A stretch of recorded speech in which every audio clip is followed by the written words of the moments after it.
আসসালামু আলাইকুম। আমি ইসরাত জাহান ইমা। ঘরের থাকা বেসিক মশলা দিয়ে আপনি কিভাবে মুরগির মাংস রান্না করবেন আজকে আমি আপনাদেরকে তাই দেখাবো। তো চলুন আমি রান্নার প্রসেসটা শুরু করি। আমি প্রথমে প্যানে কিছুটা তেল দিয়ে দিয়েছি। তেলটা কিন্তু গরম হওয়ার পর পেঁয়াজগুলো দিতে হবে। এরপর আমি পেঁয়াজগুলো ভালোভাবে ভেজে নেব। পেঁয়াজগুলো ভালোভাবে ভাজা হওয়ার পর আমি এই পেঁয়াজের মধ্যে এলাচ, দারচিনি, তেজপাতা দেব। এরপর এগুলো দিয়ে আমি পেঁয়াজটা আরও বাদামি কালার করে ভেজে দেব। আর আমি কিন্তু এখানে রসুনও অ্যাড করেছি। তারপর আমি কিছু পরিমাণ পানি দিয়ে দেব। পানি দেওয়ানোর পর আমি এটা একটু নাড়া দেব।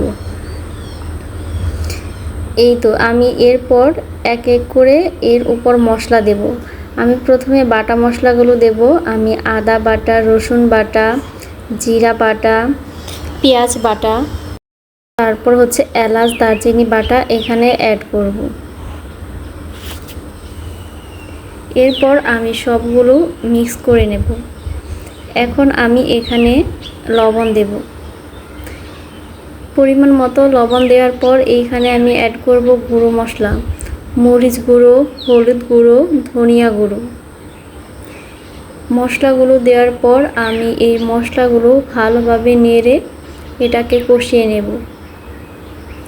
যে পর্যন্ত মশলার গায়ে থেকে তেল না উঠবে ওই পর্যন্ত কষাবো। আমি একটু ঢেকে দেব যাতে মশলাগুলো ভালোভাবে কষানো হয়।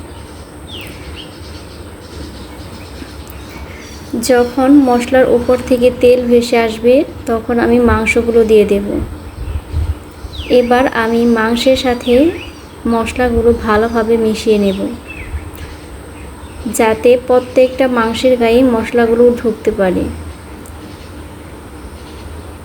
আপনার মাংসের স্বাদ কেমন হবে সেটা কিন্তু কষানোর উপরই নির্ভর করে। আপনি যত ভালোভাবে কষাবেন তত মাংসের স্বাদ পারফেক্ট হবে।